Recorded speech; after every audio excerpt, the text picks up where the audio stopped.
Good morning, dear students. Hope all of you are fine, bete. Today we are going to do our chapter 4, the judiciary of civics. History our periodic 3 over with learning. Now judiciary civics we are going to start. Our chapter is judiciary. Judiciary means legally who took decisions. Judiciary, all the courts comes under judiciary. Supreme Court, High Court, District Court, subordinate courts. Through this pyramid we can understood that Supreme Court, the apex court of justice in India is there. Under Supreme Court, High Court is there, highest courts of the justice at the state levels. Then district and the subordinate courts are there.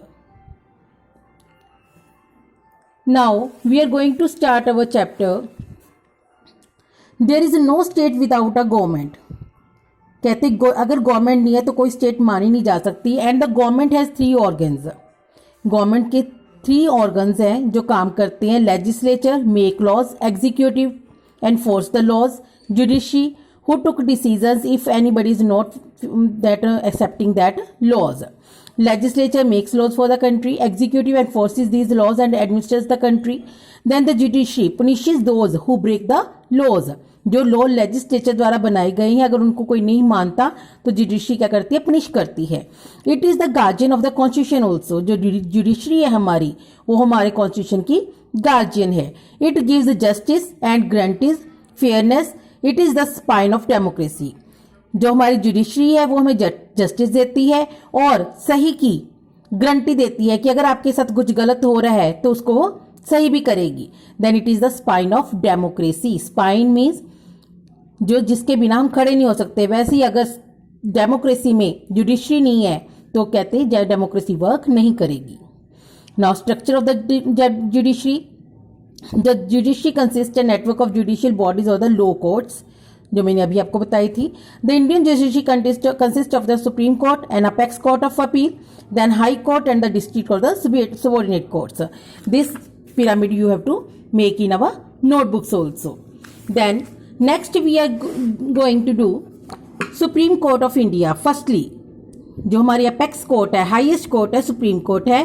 The supreme court protects the fundamental rights of the citizens. हमारे जो fundamental rights जो हमें constitution ने दिए हैं उनको protect करता है supreme court. It settle disputes. फिर इसकी क्या करता है, ये डिस्प्यूट्स कोई झगड़े हैं उनको सॉल्व करता है, सेटल करता है. एंड डिलीवर जस्टिस, जस्टिस देता है. एंड ये कहाँ पे है सुप्रीम कोर्ट हमारी? It is in New Delhi. Here we can see it is in New Delhi.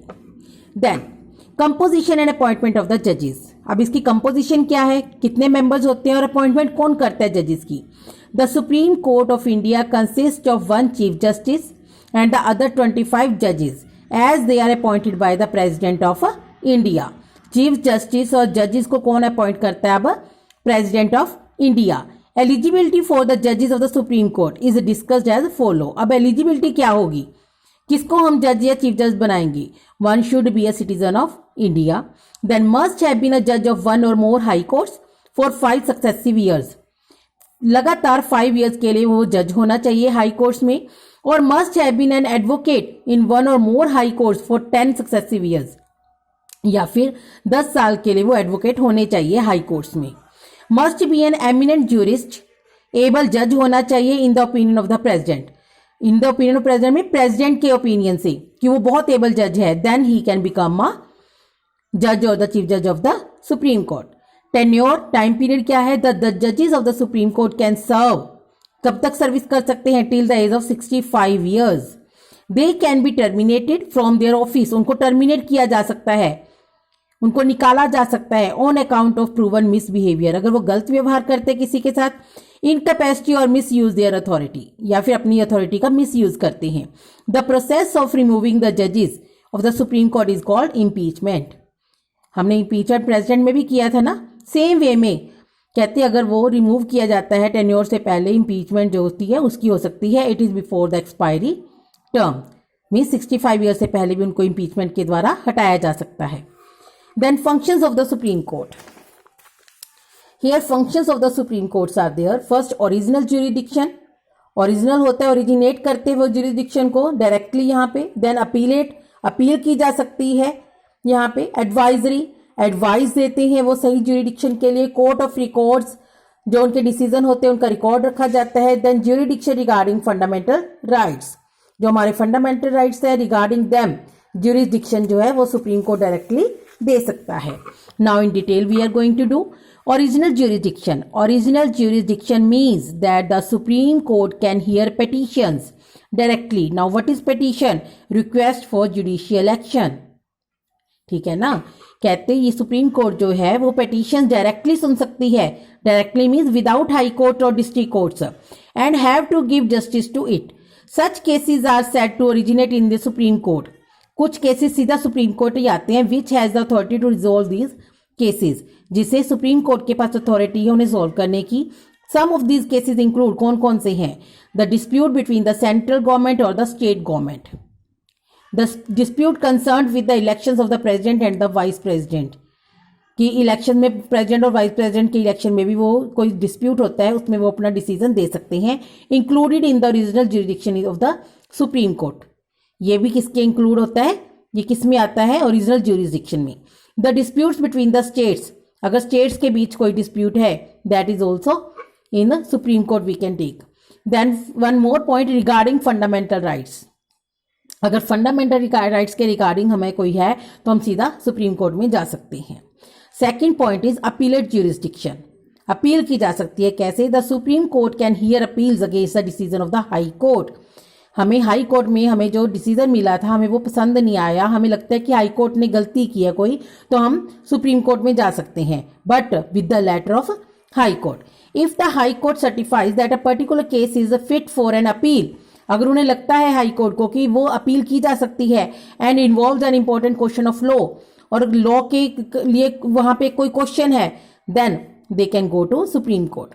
In criminal cases an appeal can be made to the supreme Court. अब क्रिमिनल केसेस में भी हम सुप्रीम कोर्ट में जा सकते हैं against the decision of a high court in the following cases. कैसे? A high court on appeal can reverse N order of acquittal, अगर वो किसी को रिलीज करने का जो होता है वो उसके मना कर देते हैं, and sentence him to death और इम्प्रिजनमेंट फॉर लाइफ, और सारी उम्र के लिए इम्प्रिजनमेंट दे देते हैं या फिर डेथ की उसकी पनिशमेंट देते हैं, then they can go to supreme court.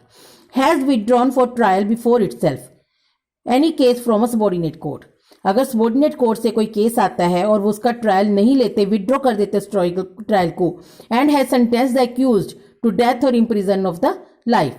Subordinate court से कोई हाई कोर्ट में आता है केस, लेकिन वो उसको ट्रायल ही नहीं लेते और सीधा वो कर देते हैं कि इसे डेथ की पनिशमेंट मिलेगी या इम्प्रिजनमेंट दी जाए, देन ऑल्सो जो विक्टिम है वो सुप्रीम कोर्ट में जा सकता है।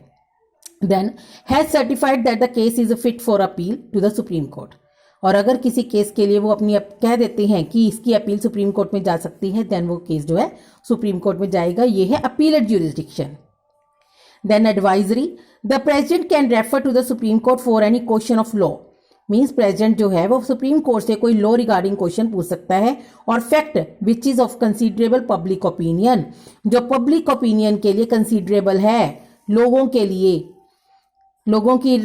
जो फैसले लिए जाते हैं उनमें कोई क्वेश्चन प्रेसिडेंट को आता है तो वो किससे पूछेगा? सुप्रीम कोर्ट से एडवाइस ले सकते हैं। The supreme court can give its advice and opinion to the president but it is not binding upon the president, वो अपना ओपिनियन अपनी एडवाइस दे सकते हैं, लेकिन ये बाइंडिंग नहीं है प्रेसिडेंट के लिए कि वो उस डिसीजन को माने, उस एडवाइस को माने ही माने। ये advisory jurisdiction. Now our next is a court of records. The Supreme Court is a court of record. It has the power to punish for contempt of court. अगर कोई कोर्ट की जो कोर्ट का procedure चल रहा है उसमें कोई गलत काम करता है, उसको नहीं मानता कोर्ट के डिसीजन को, तो उसे पनिश किया जा सकता है। It's record has an evidentiary value, evident के रूप में, एविडेंस के रूप में उनकी वैल्यू है, उनको एविडेंस माना जाता है, उनको प्रूफ के रूप में रखा जाता है रिकॉर्ड में, and can not be questioned when they are produced before any court. मान लो किसी कोर्ट ने अपना डिसीजन दिया है, सुप्रीम कोर्ट ने किसी केस में, ठीक है ना, सुप्रीम कोर्ट ने अपना डिसीजन दे दिया उस केस में, और बाई चांस फ्यूचर में वही केस हाई कोर्ट या डिस्ट्रिक्ट कोर्ट के आगे आता है, तो वो उस रिकॉर्ड को देख के, उन एविडेंसेस को देख के अपना डिसीजन दे सकते हैं। It's decision is binding on all courts in India. फिर हमारी जो भी कोर्ट्स है, चाहे सबॉर्डिनेट है, चाहे सिविल हाई कोर्ट्स है, सिविल कोर्ट्स है, कहते हैं उन सभी में ये डिसीजन माना जाएगा जो सुप्रीम कोर्ट ने दिया था। Then jurisdiction regarding the fundamental rights. The Indian Constitution empowers the Supreme Court to issue orders, directions or writs for the enforcement of fundamental rights of the citizen.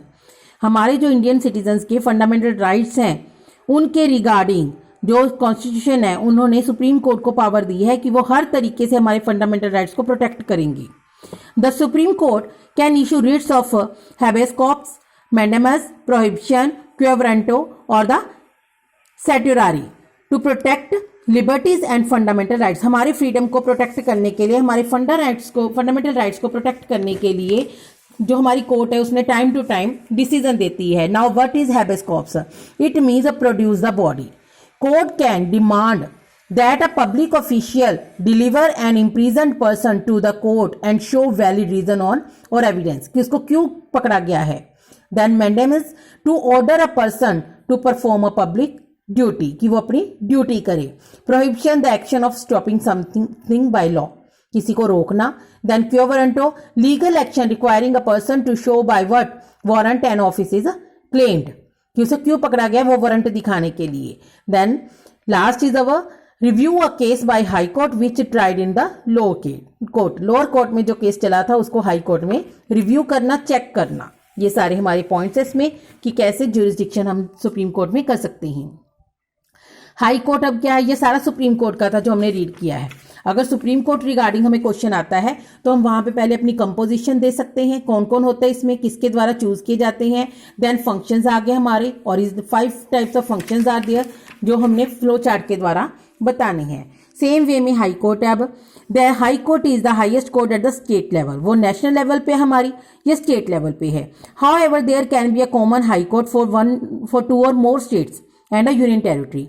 अब ये जरूरी नहीं है कि हर एक स्टेट की अपनी एक ही कोर्ट होगी. हो सकता है कि एक स्मॉल स्टेट है, 2 स्मॉल स्टेट्स हैं, जैसे हमारा पंजाब हरियाणा है, पंजाब हरियाणा और हमारी यूनियन टेरिटरी, इन तीनों की एक ही है हाई कोर्ट हमारी. ठीक है ना. सेम वे में हो सकता है कि कोई स्टेट बहुत बड़ी है, वहां पे 2 हों. इस तरह से कहते हैं हमारी 21 हाई कोर्ट्स हैं हमारे इंडिया में.